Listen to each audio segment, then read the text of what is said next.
આજે માણસની પાસે બધી જ સુવિધા છે, પણ આજે માણસ દુવિધામાં છે. આજે બધાની પાસે સરસ મજાના ઓર્નામેન્ટ સેટ છે, કપ સેટ છે, સોફા સેટ છે, પણ માણસ અપસેટ છે. લાફો મારીને લાલ રાખે છે ગાલ. બધાને તકલીફો છે. સાંભળજો મારા વડીલો, બધા જ તકલીફમાં જીવી રહ્યા છે, બધી સગવડો છે. આજે એટલા મોટા બંગલા બનાવીને બેઠા, પણ આ બંગલામાં બાપ આવે અને બેટો બહાર જાય, બેટો આવે અને બાપ બહાર જાય છે. એટલી સરસ મજાની ઓડી જેવી ગાડીઓ આજે ફરી છે, પણ આજે ચલાવનારા તથ્ય જેવા કેસ. આજે તમે વિચાર કરો કે અમદાવાદમાં જ્યારે તથ્યનો કેસ બન્યો, તમે વિચાર કરો, બધી સગવડો છે, પણ આજે માનવ એ આસ્થા સંકટમાં આજે ફસાયો છે. આજે માનવને પ્રજ્ઞા સદબુદ્ધિના માર્ગ ઉપર ચલાવવા માટે પરમ પૂજ્ય ગુરુદેવને આ પ્રજ્ઞા પુરાણની રચના કરવી પડી છે. કે આજે માણસની પાસે, જે માણસ ગાડામાં ફરતો, જે માણસને આજે ઊંઝાથી અમદાવાદ જવું હોય તો 4 દાડા લાગતા હતા, અરે ટ્રેનમાં એને વાર લાગતી હતી, પણ આજે માનવ પ્લેનોમાં ફરવા માંડ્યો. આજે માણસની પાસે બધું જ છે મારા વડીલો, પણ આજે માણસ દુખી છે. દરેકની પાસે કોઈ ના કોઈ કહાની છે. અરે ચંદ્ર ઉપર માણસ પહોંચી શક્યો. સાંભળજો, ચંદ્ર ઉપર માણસ આજે પહોંચી શક્યો છે, પણ એ ઘરડા મા બાપના હૃદય સુધી નથી પહોંચી વળ્યો. આ તકલીફ છે. આજે માણસ વિચાર કરો કે એક આગને એક બોટલમાં ભરી શકે છે, એક ઓક્સિજનને આ સિલિન્ડરમાં ભરી શકે છે. શું ન કરી શકે કાળા માથાનો માનવી? આજે માણસ બધું કરી શકે છે, પણ આજે માણસ સુધી નથી પહોંચી શકતો. આ તકલીફ છે. ભાઈ સુધી નથી પહોંચી શકતો.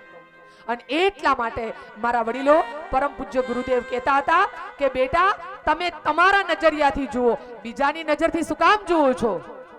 આજે આપણે પોતાની નજરથી નથી જોતા. અરે મારો દીકરો છે, મારી સોનાની લગડી છે, મારે જે ગામમાં રહેતો હોઉં એ ગામમાં રહેવું છે.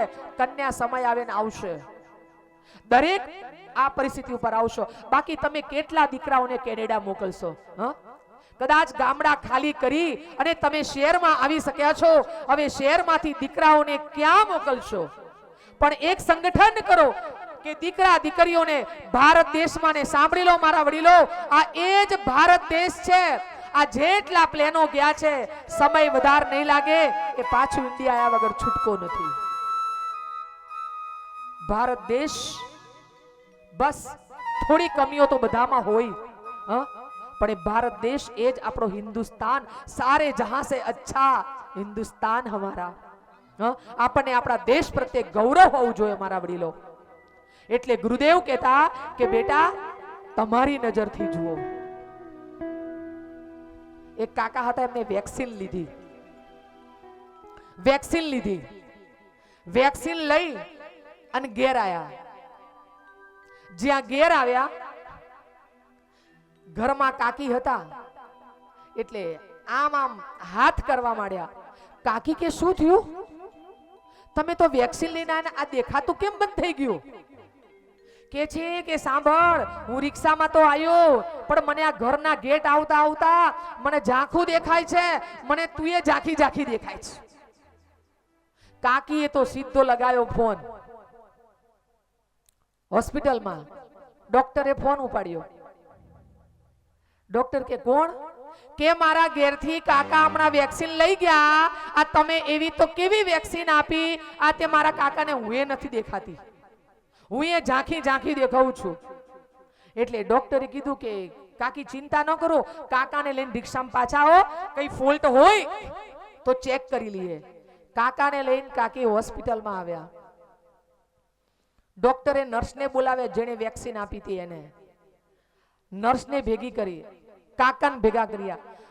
શું કહું? બોલો કાકા. કે આ નર્સે મને વેક્સિન આપી હતી, મને ઝાંખું દેખાય છે.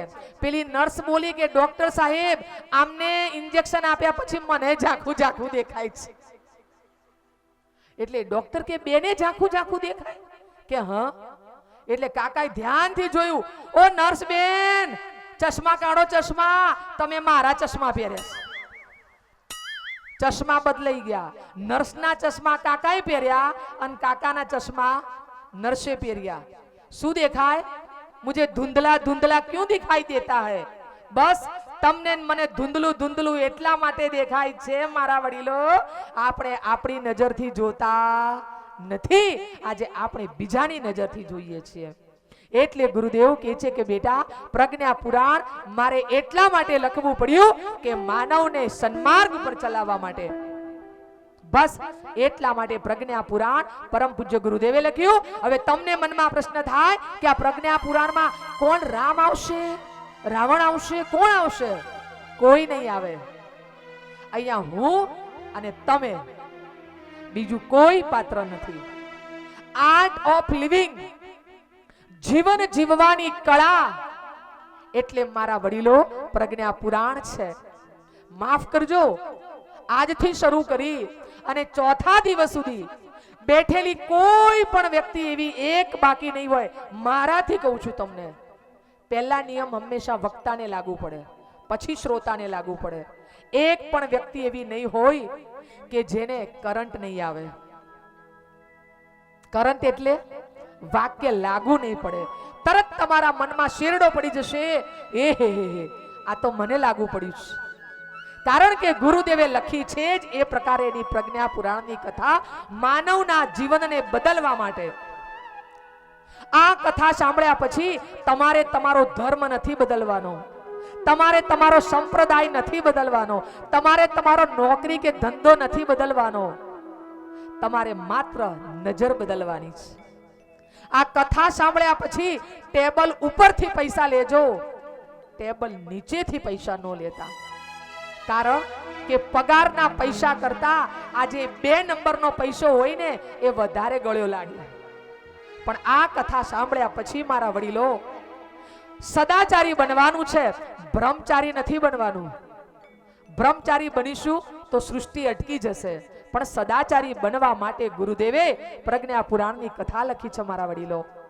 અને આ પ્રજ્ઞા પુરાણની કથામાં માનવ જીવનની કથા છે. બસ નજર તેરી બદલી તો નજારે બદલ ગયે, અરે કસ્તી કો મોડા તો કિનારે બદલ ગયે. આ કથા સાંભળ્યા પછી ચોથા દિવસે તમે એમ કહેશો કે ખરેખર ગુરુદેવે જે પ્રજ્ઞા પુરાણ લખ્યું એ આ કળિયુગની અંદર બધી કથાઓમાં જો શ્રેષ્ઠ કથા હોય તો એ પ્રજ્ઞા પુરાણની કથા છે મારા વડીલો. અને આવી પ્રજ્ઞા પુરાણની કથા પરમ પૂજ્ય ગુરુદેવે એમણે નથી લખી, પણ કોના કહેવાથી લખી છે? તો આ ગુરુદેવ આંબલખેડા કહેવાય કે દુનિયાની 7 અજાયબી, એમાં ભારતની અજાયબી એટલે આગ્રાનો તાજમહેલ. અને તાજમહેલ થી 23 કિલોમીટર દૂર આંબલખેડા ગામમાં બ્રાહ્મણ કુટુંબમાં જે બાળકનો જન્મ થયો એ જ પંડિત શ્રીરામ શર્મા આચાર્ય છે મારા વડીલો. અને એમણે જ્યારે પ્રજ્ઞા પુરાણની કથા લખી ત્યારે 2 દિવસ સુધી એમણે બધાને દર્શન બંધ કરી દીધા હતા, બારણા બંધ કરી દીધા હતા. અને હિમાલયની સત્તા મારા વડીલો, પુસ્તક કહેતી જાઉં છું, પુસ્તક સાથે. પુસ્તકનું નામ છે હિમાલય બોલ રહા હૈ. અને એને લખનાર કોણ છે? એને લખનાર હાલ જીવે છે. હરિદ્વારમાં જાઓ તો કનખલ નામ સાંભળ્યું હશે. કનખલમાં પાયલોટ બાબાનો આશ્રમ છે અને પાયલોટ બાબા હાલ જીવે છે. અને એમણે લખેલું પુસ્તક છે હિમાલય બોલ રહા હૈ. 2 ભાગ છે, પહેલો ભાગ અને બીજો ભાગ. એમાં બધા જ ઋષિઓની વાત લખી છે કે ત્યાં આખી ઋષિઓની સભા ભરાઈ છે અને એ ઋષિઓ સમય સમય પ્રમાણે ચિંતન કરે છે. અને એ ઋષિઓની સાથે ગુરુદેવે એક કક્ષમાં સૂક્ષ્મ સત્તાએ એમની સાથે મીટિંગ કરી અને ઋષિઓના ચિંતનની પીડા, અને એ ઋષિઓના ચિંતનની પીડા પ્રમાણે પરમ પૂજ્ય ગુરુદેવે આ યુગના સમાધાન માટે સાની કથા લખી? પ્રજ્ઞા પુરાણની કથા લખી છે મારા વડીલો.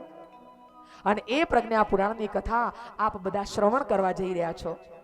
ગુરુદેવ કહેતા હતા કે બેટા, રૂપિયો કમાઓ એમાં ના નથી, રૂપિયા કમાઓ પણ રૂપિયા કમાવામાં એટલા પાગલ ન બનો કે તમારું આયુષ પણ એમાં પૂરું થઈ જાય.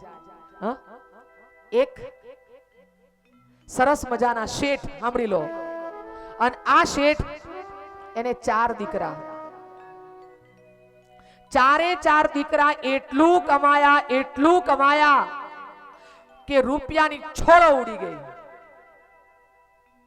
શેઠ અને શેઠાણી છોકરાઓને આપી દીધું અને પોતે જે વધ્યું હતું બધું જ એ લઈ અને એક મોટી હવેલી બનાવી અને શેઠ ને શેઠાણી બંને એકલા, કોઈ નહીં, અને મોટી હવેલી દીકરાઓનું કરે.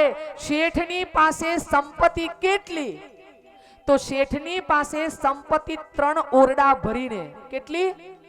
3 ઓરડા ભરીને સંપત્તિ. શેઠનું એક જ કામ, સવારે ઉઠવાનું, તાળું ખોલવાનું, પહેલા રૂમનું, બીજા રૂમનું, ત્રીજા રૂમનું, તાલે પે તાલા, તાલે પે તાલા, તાલે પે તાલા ખોલવાનું, પૈસા ગણવાના, સમય મળે અને ઈચ્છા થાય તો જમી લેવાનું અને પછી ઊંઘી જવાનું. શેઠનો એક જ નિયમ, પૈસા ગણવાના દરરોજ, એક જ નિયમ. જેમ તમે ઉઠીને સીધા ગંજમાં જાઓ ને, એમ શેઠ ઉઠી અને સીધા તાલે પે તાલા, તાલે પે તાલા, તાલે પે તાલા ખોલી અને પૈસા ગણવાના. એક જ કામ, બીજું કોઈ કામ નહીં. હવે જીમખાનામાં કથા બેઠી. હવે શેઠાણી હતા.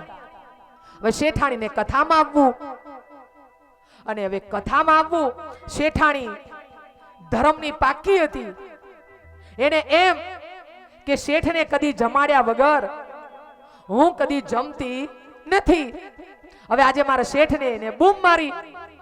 બપોરે શોભાયાત્રામાં જેમ તમે નીકળ્યા એમ એને બપોરે કામ માટે આવવું, તૈયારીઓ કરવા. 12 વાગ્યા અને શેઠને બૂમ મારી, સાંભળો છો, હાલો જમવા હાલો. હવે પણ શેઠે સાંભળ્યું નહીં. બીજી વાર 10 મિનિટ થઈને બૂમ મારી, શેઠ જમવા ચાલો, મારે જીમખાનામાં કથામાં જવાનું છે. પણ શેઠે સાંભળ્યું નહીં. 3 બૂમ ન સાંભળી અંતે શેઠાણી પછી કંટાળી. અને આપણે કંટાળવાનો ધર્મ તો આપણો ખબર છે આપણને.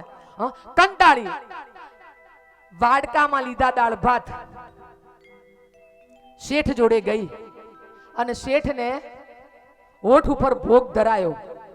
પણ શેઠને ખબર નથી. શેઠને તોય ખબર નથી.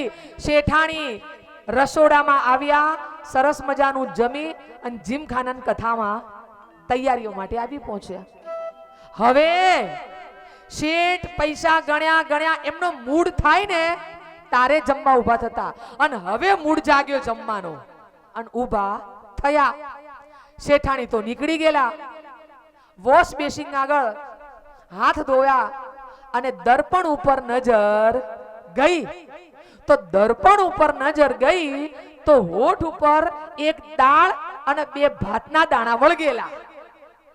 એટલે શેઠ કે અરે રે, હું એ ગાડો છું, આ પૈસામાં આ જમીન બેઠો, તો એ પાછો ફરી જમવા ઉભો થયો.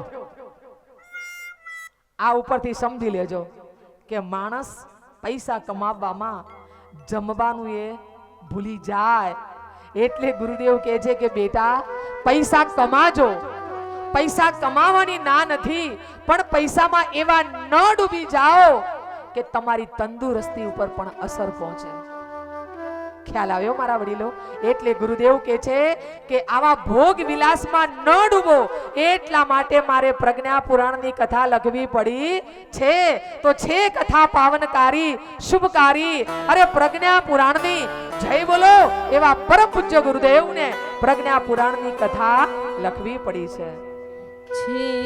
કથા પાવન શુભકારી શ્રી પ્રજ્ઞા પુરાણની જય બોલો. છે કથા પાવન શુભકારી શ્રી પ્રજ્ઞા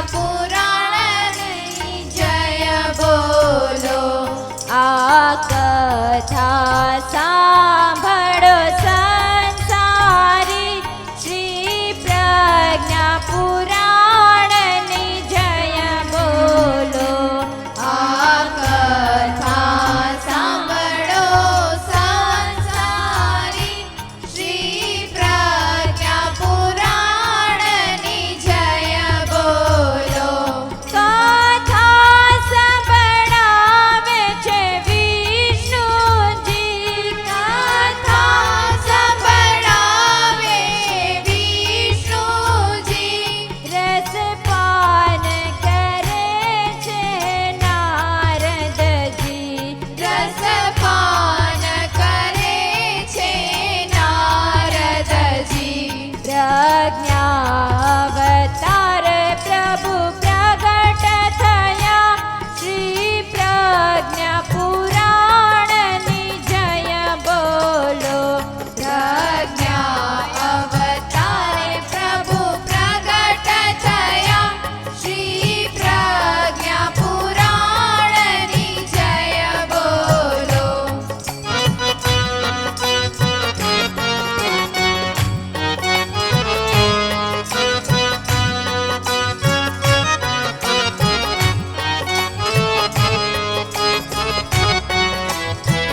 રામાયણમાં છે શ્રી રામચરિત રામાયણમાં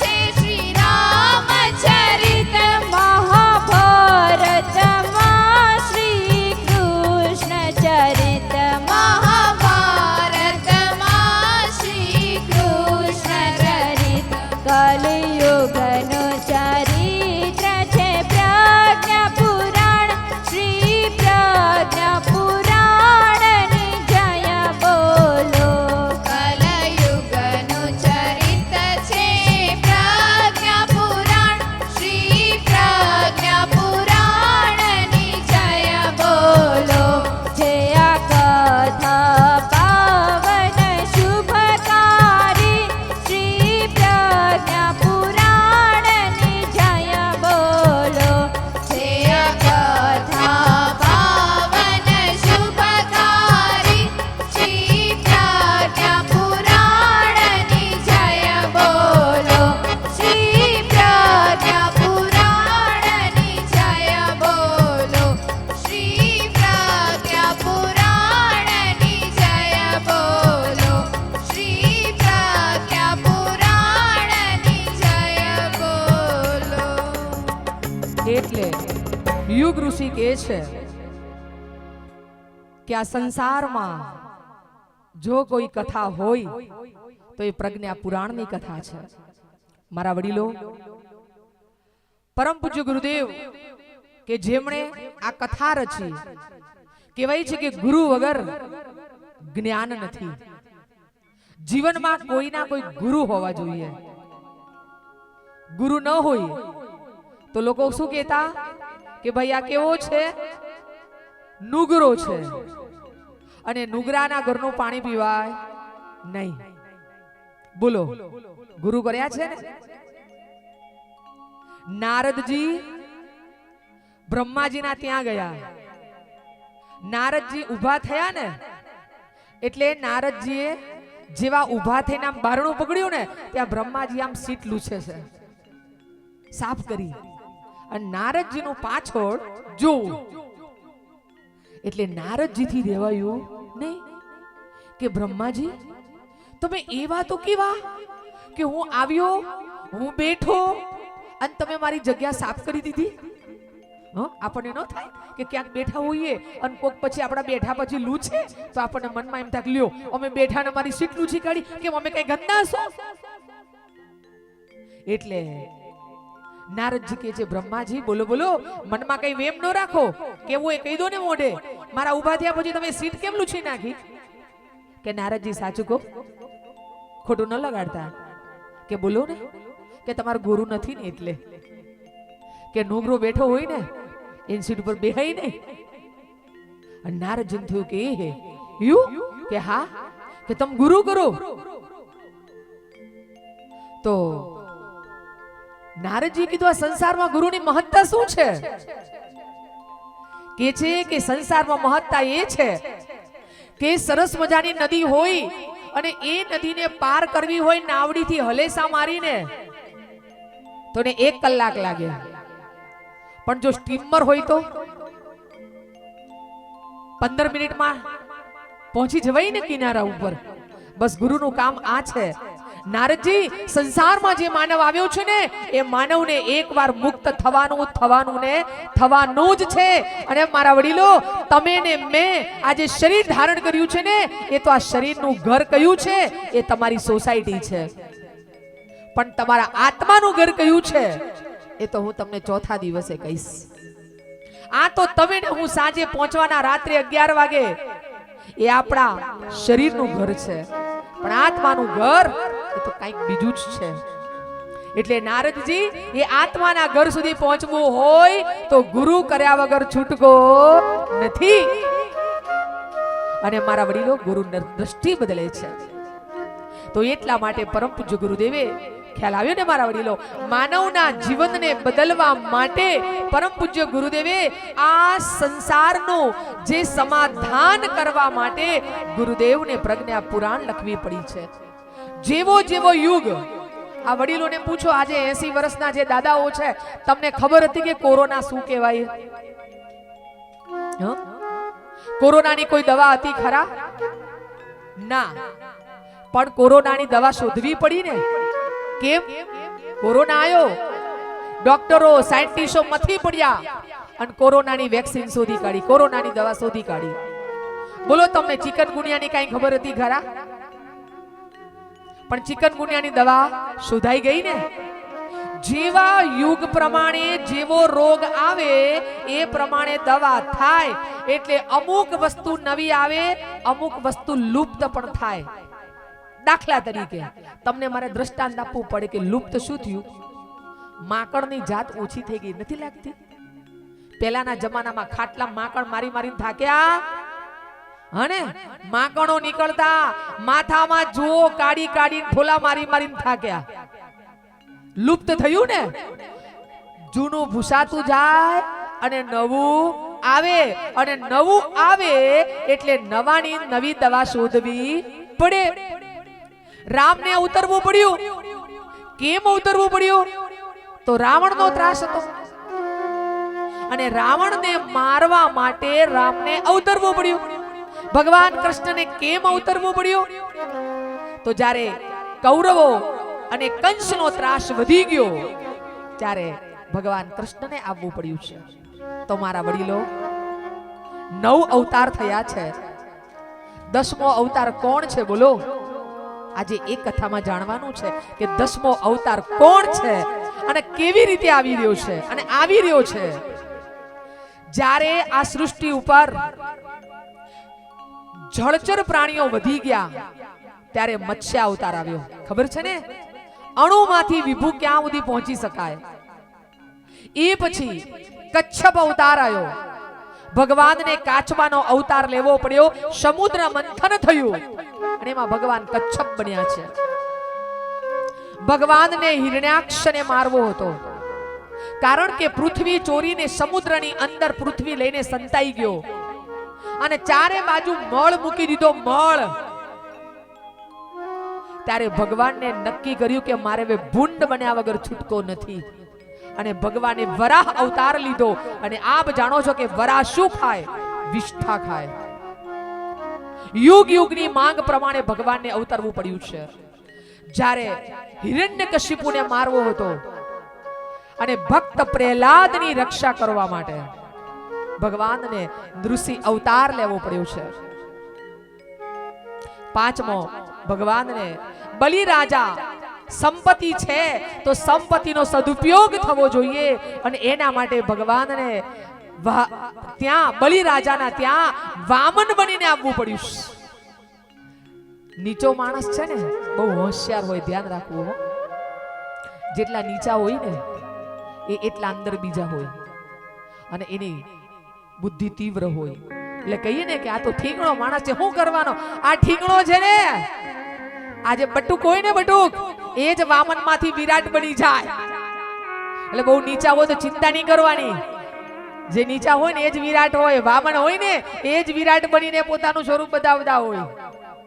ભગવાનને પરશુરામનો અવતાર લેવો પડ્યો. આ ક્ષત્રિયો 21 વખત પૃથ્વીને નક્ષત્રિય ભગવાને કરીશ. રાવણની પાસે બધું જ હતું મારા વડીલો. એની પાસે ધન હતું, એની પાસે જ્ઞાન હતું, એની પાસે વિજ્ઞાન હતું, એની પાસે શું નહોતું? અરે આખી સોનાની લંકા હતી. હા? અને ખુદ જાણતો હતો. મંદોદરી કહે છે કે મારા નાથ, જે સીતાને તમે લાયા છો ને, એ સીતાના કારણે વંશમાં કોઈ નહીં બચે. હજી કહું છું, તમે માં સીતાને પાછી સોંપી દો. ત્યારે એ જ રાવણ કહે છે, એ જ રાવણ, જાનામિ સીતા જનક પ્રસૂતા, જાનામિ નામમ દશરથ સુતા. મને ખબર છે કે સીતા માતા કોણ છે, અને મને ખબર છે કે રામ કોણ છે, અને મને એ પણ ખબર છે કે મારો વધ થવાનો છે. તથાપી સીતાને સમર્પયામી, છતાંય હું સીતાને પાછી નહીં સોંપીશ. આ શું બોલતો હતો? એનો અહંકાર બોલતો હતો મારા વડીલો. અને એ અહંકારને તોડવા માટે ભગવાન રામ અવતારમાં આવ્યા. ભગવાનનો 8મો અવતાર એટલે કૃષ્ણ અવતાર. કૌરવો અને પાંડવો, પાંડવો 5 હતા, કૌરવો 100 હતા. કહેવાય છે કે પેલી કુખ એ માં ગાંધારીને રહી હતી. સાંભળજો બહેનો, પેલો ગર્ભ ગાંધારીને રહ્યો હતો, અને પેટમાં હતો દુર્યોધન. 9 મહિના થઈ ગયા પણ દુર્યોધન જન્મતો નથી. અને એ પછી ગર્ભ રહ્યો હતો માં કુંતાને, અને કુંતાને પ્રસૂતિ થઈ ગઈ. અરે અને ત્યાં યુધિષ્ઠિરનો જન્મ થઈ ચૂક્યો. અને એ વખતે ગાંધારીએ પોતાનું પેટ કૂટ્યું, કોટ. અને પેટ કૂટ્યું એટલે અંદરથી ગર્ભ બહાર નીકળી ગયો, અને ગર્ભના લોચે લોચા માંસના લોચા પડી ગયા. અને ત્યારે ભગવાન વેદવ્યાસ આવ્યા. અરે ગાંધારી, આ તે શું કર્યું? કે મેં મારું પેટ કૂટ્યું. તો કે તારા ગર્ભના આ ટુકડા. અને એ વખતે ભગવાન વેદવ્યાસે 100 કુંડા મંગાયા. 100 કુંડામાં એ માંસપેશીઓ રોપી, અને એમાં ઘી ભર્યું. અને સમય જતા એમાં એમને મંત્રો બોલ્યા છે, અને એ મંત્રોની શક્તિના કારણે એમાંથી કોણ ઉત્પન્ન થયા? 100 કૌરવો ઉત્પન્ન થયા છે. અને આ કૌરવોનો ત્રાસ, કંસનો ત્રાસ, અને એના માટે ભગવાન કૃષ્ણને અવતરિત થવું પડ્યું છે. અને પછી 9મો અવતાર આવે છે, બુદ્ધ અવતાર આવે છે. આ એ બુદ્ધ અવતાર છે કે જે આ 10મા અવતારનો પૂર્વાર્ધ છે. ભગવાન બુદ્ધે માનવને સન્માર્ગ ઉપર ચલાવવા માટે એ આમ્રપાલી એક વેશ્યા હતી. મારા વડીલો, સત્સંગ શું નથી કરતો? આ એ સત્સંગ છે કે જે આમ્રપાલી પોતે દેહના સોદા કરવા વાળી એક ગણિકા હતી, પણ ગૌતમ બુદ્ધની શિષ્યા બની ગઈ હતી. એ જ અંગુલીમાલ લોકોની આંગળીઓ કાપતો અને ગળામાં પહેરતો. અને એ અંગુલીમાલને કોણ મળી ગયા? તો ગૌતમ બુદ્ધ મળી ગયા, અને એ શિષ્ય બની ગયો. મારા વડીલો, આ સત્સંગનો મહિમા છે, આ કથાનો પ્રભાવ છે. કથા એનો ઉંદોડ શું થાય? થાક. જે ભવના થાક ઉતારે ને એનું નામ છે મારા વડીલો કથા. જે જીવનના પડળોને બદલે, કથા એટલે સુગર કોટેડ ક્વિનાઇનની ગોળી છે. સંસારના તાવને ઉતારે એનું નામ છે મારા વડીલો કથા. અને આ કથા, આ સત્સંગ સાંભળવાથી બુદ્ધ અવતારમાં કેટલાય હૃદય પરિવર્તન કરી અને ધર્મના માર્ગે ચાલ્યા હતા. મારા વડીલો, એ સત્સંગનો મહિમા છે કે એ કચ્છની ધરતીનો કાળુડો નાગ એટલે જેસલ જાડેજો, કે જેણે કેટલા પાપ કર્યા, પણ એને કોણ મળી ગઈ? તોરલ મળી ગઈ. અને આજે મારો વાલો અંજારમાં પીર થઈને પૂજાય છે. તમે વિચાર કરો કે સત્સંગ માનવને ક્યાં લઈ જાય છે.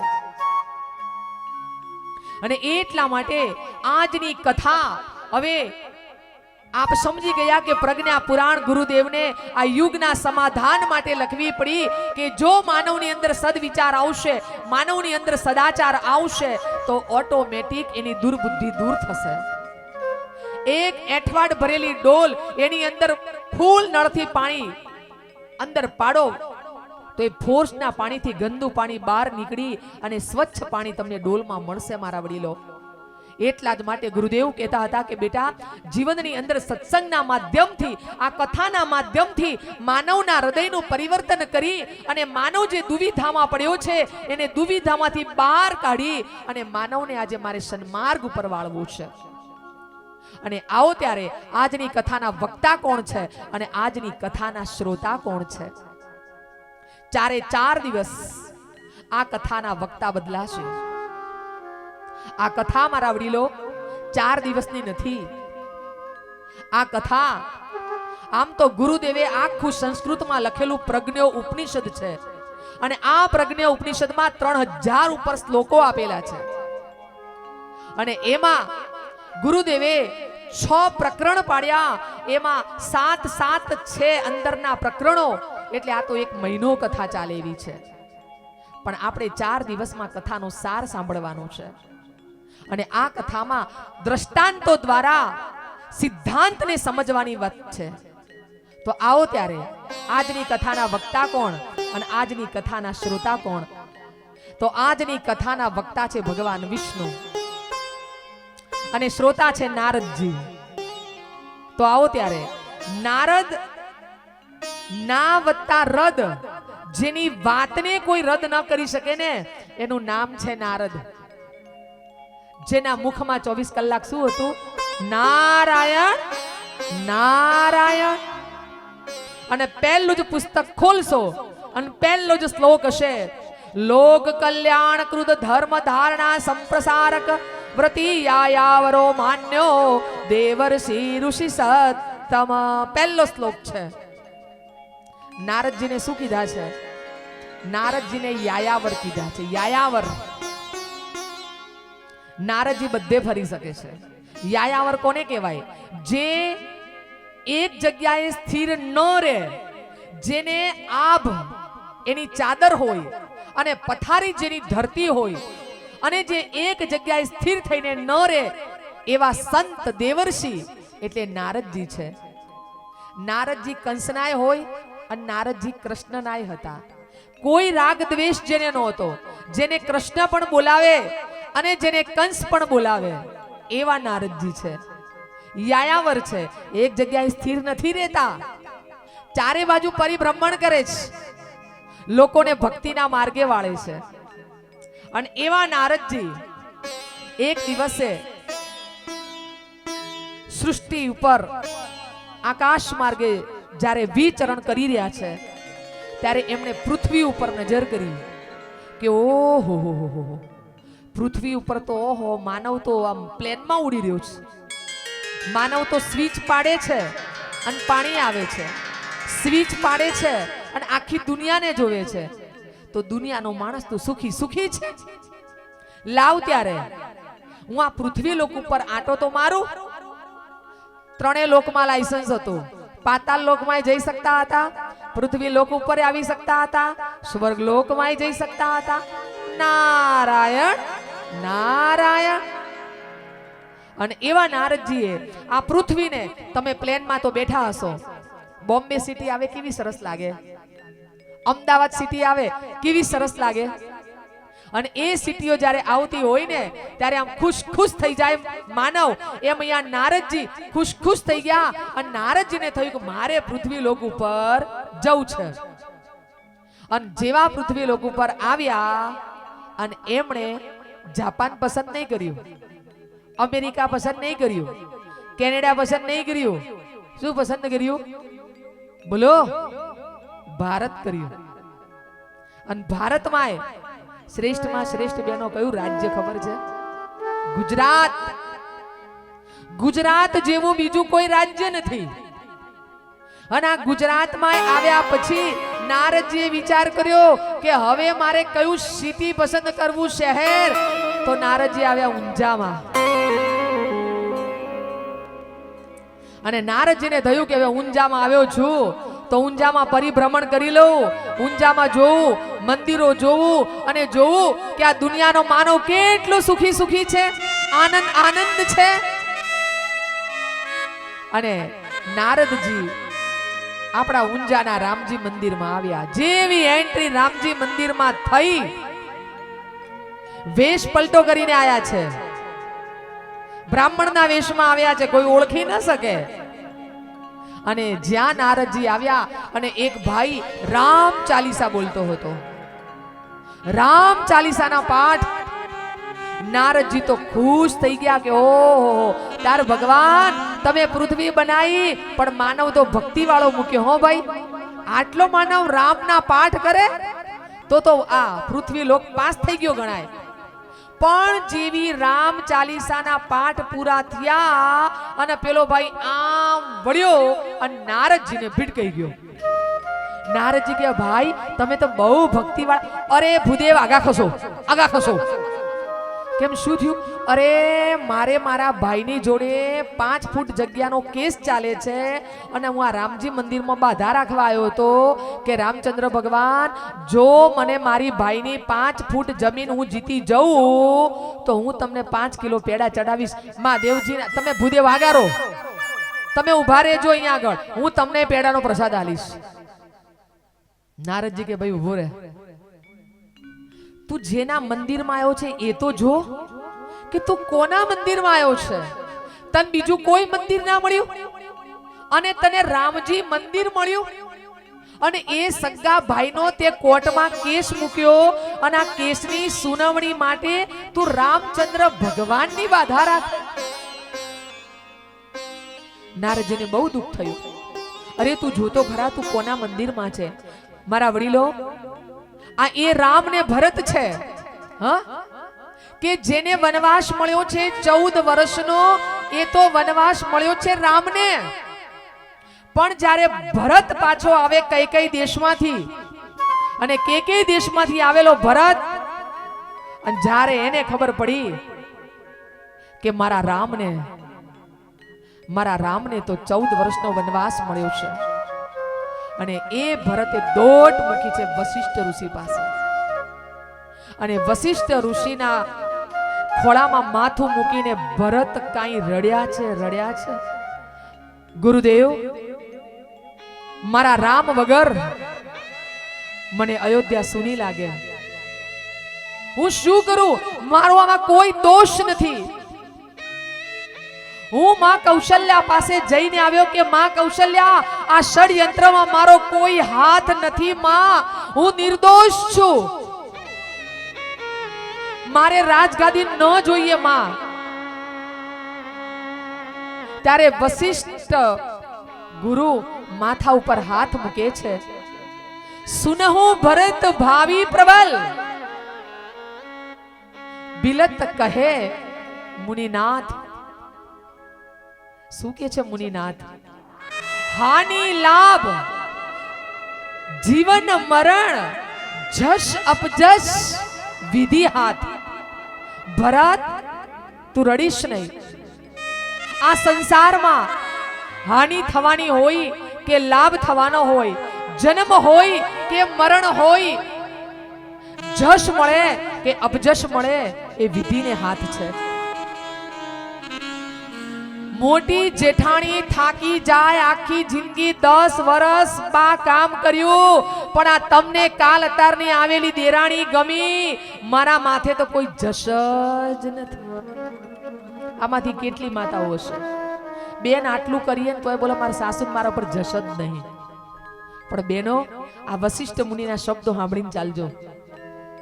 જશ અબજશ વિધિ હાથ છે. ઘણા આટલું કરે ને તો એ પહાડ ઉપર ચડી જાય, અને ઘણા પહાડ ઉપર ચડે ને એટલી મહેનત કરે ને તો એ પગલું આગળ ના ખસી શકે, જશ ન મળે. એટલે ચિંતા નહીં કરવાની. જશ અને અબજશ કોના હાથ છે?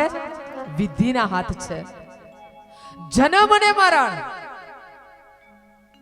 હવે તો જન્મ, ડોક્ટર સાહેબ બેઠા છે અહીંયા, હવે તો એવા ઓપરેશનો થઈ ગયા કે ભાઈ જન્મ અમાર તો અમારી મેરેજ એનિવર્સરી ના દાડે જ જન્મનો દાડો જોવે, અને અમારે એબોર્શન, અરે અમારે સરસ મજાની બાળકી આવે કે બાળક આવે પણ અમારે તહેવારના દાડે, જે દિવસે અયોધ્યામાં રામ મંદિર બન્યું એ દિવસે તો ઓહો હો કેટલા ઓપરેશનોથી રામ જન્મ્યા. અને પાછા કે અમાર ઘેર રામ આયા, અમાર ઘેર રામ આયા, પણ આ રામ આયા નહીં, બોલો લાયા. એટલે જન્મ તો હવે માણસ આગો પાછો દાડો કરી અને જન્મ તો લાવી શક્યો છે, પણ મરણ હજી એના હાથમાં છે. અને જ્યાં સુધી એના હાથમાં છે ને ત્યાં સુધી માણસ હજી ડરતો રહેશે. બાકી જે દિવસે મરણે મુઠ્ઠીમાં આવી ગયું ને પછી બાપુ માણસ જુઓ શું કરે છે. હા, મરણ એ ભગવાન મારા હાથમાં જ,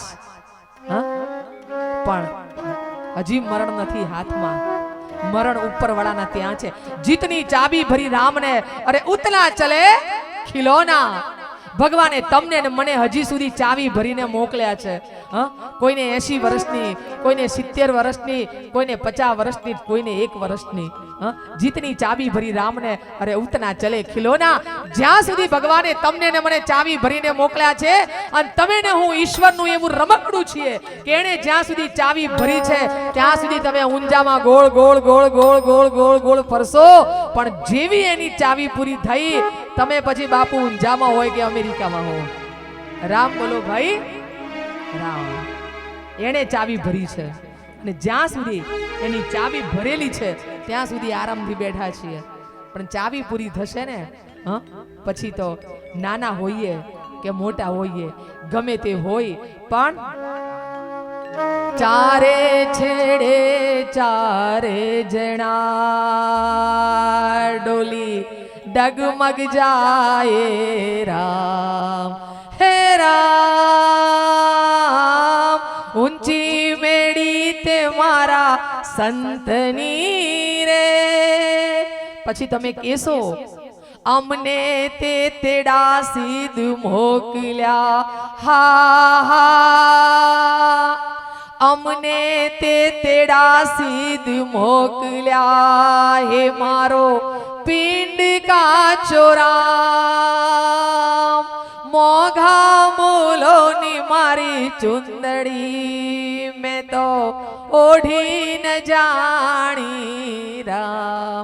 કેસો કે ભગવાન આ તે તેડા કેમ ના મોકલ્યા, હજી તો અમારે જીવવાનું હતું, પણ ડોલી ડગમગ ડગમગ ડગમગ જાય. અને નનામી જોજો મારા વડીલો, એ નનામી જોવાનો પણ એક આનંદ હોય છે. આમ દાદાની નનામી જતી હોય, સોસાયટીમાં અહીંયા બેઠા હોઈએ, ચાર બાજુ 4 જણા બેઠા હોય અને એ ડોલી ડગમગ જતી હોય ને ઘરનો કોઈ વડલો આમ નીકળતો હોય અને એમ થાય કે વડલાની છાય નીકળી ગઈ, હવે ક્યારે મોત આવીને મારા વડીલો ઊભું રહેશે એ તમને ને મને ખબર નથી. પણ ત્યારે પરમેશ્વર તો પહેલું પૂછશે, અરે કોઈના સુખ દુઃખ પૂછ્યા હતા દર્દ ભરી દુનિયામાં જઈને, અરે કોઈના આંસુ લૂછ્યા હતા? ત્યારે કહીને ઊભા રહીશું કે કબૂતરોનું ગુ ગુ ગુ ગુ ગુ અને માનવોનું હું હું હું હું હું હું હું માંથી માણસ હજી બહાર આવ્યો નથી મારા વડીલો. એટલે કાલ શું થવાનું એ તમને ને મને ખબર નથી. અરે અહીંયા તો કદાચ તમે તમારા રૂપિયા આપીને કદાચ કોર્ટ કચેરીમાંથી છૂટી શકશો, પણ યમુના દરવાજે તારું જોર નહીં ચાલશે, પલ પલ ના લેખા ત્યાં તો માગશે રે. એક એક પલનો લેખો માગશે. યાદ રાખજો આ 4 દિવસની કથા એ પરમેશ્વરના ચોપડે નોંધાઈ ગઈ છે. હર પલ કર્મોની ઉતરે છે વિડિયો કેસેટ મારા વડીલો, એ વિડિયોનો વિચાર કરજો. એક એક પલની તમારી ને મારી વિડિયો કેસેટ ઉતરે છે. તમે ને હું જાણીએ છે કે મને કોણ જાણે, મને કોણ ઓળખે, પણ ઉપર વાળાને વિચાર તો કરો. આવડી મોટી દુનિયા, આવડો મોટો ભારત દેશ અને આટલી કરોડો પબ્લિકની વચ્ચે એક મુઠ્ઠી જેવા ગામમાં એક 80 વર્ષના માજીને લઈ જાય તો એને કેટલી ખબર હશે? કોને લઈ જવાના, કોને નહીં લઈ જવાના? ભૂલમાંથી કોઈ આજ દિન સુધી બેઠું થયું છે ખરા? તો વિચાર કરો, તમારી ને મારી એક એક પલની વિડિયો કેસેટ ઉપર વાળો ઉતારે છે, અને આ કેસેટ તમારી ને મારી છે મારા વડીલો. અને અહીંયા નારદજીને થયું કે અરે તને એ ખબર નથી કે તું આ ભગવાન રામની બાધા રાખે? પેલી બાજુ ભરતને જો, અને એ પછી વશિષ્ઠ ગુરુ એટલું કે મારા વડીલો કે જે આ બધું તો વિધિના હાથ છે, ભરત માની જાઓ અને અયોધ્યાની રાજગાદી ઉપર બેસી જાઓ. ત્યારે મારા વડીલો ભરત શું કહે છે? ભરત કહે છે કે ગુરુદેવ, જો અયોધ્યાની ભૂમિ ઉપર રાજગાદી ઉપર હું બેસું તો હું તમને સાક્ષીએ કહી દઉં કે આ ભૂમિ રસા તળમાં જતી રહે. હું ભૂમિ ઉપર બેસું તો આ ભૂમિ રસા તળમાં જતી રહે, પાતાળ લોકથી નીચે જાય. હું રાજગાદી ઉપર ન બેસું. આ એ ભરત છે, અને તું આ રામની બાધા રાખવા આવ્યો છે. તું એટલો તો વિચાર કર, તું રામ સામે આવી બાધા રાખે? એ સતયુગના રામને વિચાર. આ તો સતયુગના રામજી રે લોલ, આ તો સતયુગના રામજી રે લોલ. કળિયુગના બંને સગા ભાઈ જો, મિલકત માટે તો વેર બાંધતા રે લોલ. મિલકત માટે તો વેર બાંધતા રે લોલ. હવે જો ભરત શું કે છે? ભરત ચિત્રકૂટમાં જાય, કો તો વીરાવનમાં જાઉં એકલો રે લોલ. કો તો વીરાવનમાં જાઉં એકલો રે લોલ.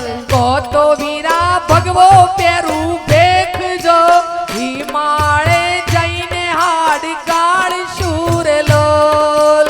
હિમાળે જઈને હાડ ગાળશું રે લોલ. આ એ ભરત છે કે રામને કહે છે કે મારા રામ, તમારા વગર મારી અયોધ્યા સુની છે. તમે જો અયોધ્યામાં ન આવો તો મારે રાજગાદી ઉપર બેસવું નથી. અને એ ભરત રામની જેમ જોગી બની કંદ ફળ ખાઈ અને નંદી ગ્રામમાં ટ્રસ્ટીશીપની ભાવનાથી આજે ભરત બેઠો છે. એટલે મારા વડીલો, ભાઈ ભાઈના પ્રેમને સમજજો. આ દુનિયામાં જે ભાઈએ આપણને પ્રેમ આપ્યો હોય, જે નાનપણમાંથી આપણે મોટા થયા હોઈએ, એટલે જ કીધું છે કે રામચંદ્ર ભગવાનના ભક્ત હોવ તો એ પેલા સગા ભાઈને પ્રેમ કરી લેજો. ભાઈ સાથે પ્રેમ ન હોય અને આપણે કહીએ કે હું રામનો મોટો ભક્ત છું, તો ત્યાં આપણે ખોટા પડીએ છીએ મારા વડીલો. ભલે ભાઈ ન બોલાવતો હોય, પણ કંકોત્રી આ કથા સાંભળ્યા પછી મારા વડીલો, ભલે તમારો ભાઈ તમને ન બોલાવે, પણ પહેલી કંકોત્રી લખી એનું નામ લખજો અંદર, અને પ્રેમથી આપવા જજો કે ભાઈ આ પ્રેમથી કંકોત્રી છે, અને તમને 10 દિવસ માટે આમંત્રું છું. તમે 10 દાડા નહીં પણ 10 કલાક માટે પણ જો આવો તો તમારો ભાઈ રામ બન્યા હોય તો રામ કહેજો, અને ભરત બન્યા હોય તો ભરત કહેજો કે તમારો ભરત રામ તમારી રાહ જોઈને બેસશે. અને જો રામ ના આવે તો કહેજો મને. પણ ના, એને મારા ત્યાં કંકોત્રીમાં નામ નથી લખ્યું. હવે હું આજે નહીં, કાલે નહીં, પણ પહેલી શરૂઆત આ કથા સાંભળ્યા પછી મારા ભાઈઓ તમે કરજો. આજે તમારો ભાઈ કદાચ તમને ન સ્વીકારે, પણ એની બીજી કે ત્રીજી પેઢી એમ કહેશે કે આપણો જ બાપ ખરાબ હતો. તમારું નામ એનું લખેલું વંચાશે મારા વડીલો. એટલે ભાઈ ભાઈ વચ્ચેનો પ્રેમ એ તમને ને મને આ કથા શીખવે છે મારા વડીલો. સાચો પ્રેમ એ સાચા ભાઈઓનો છે.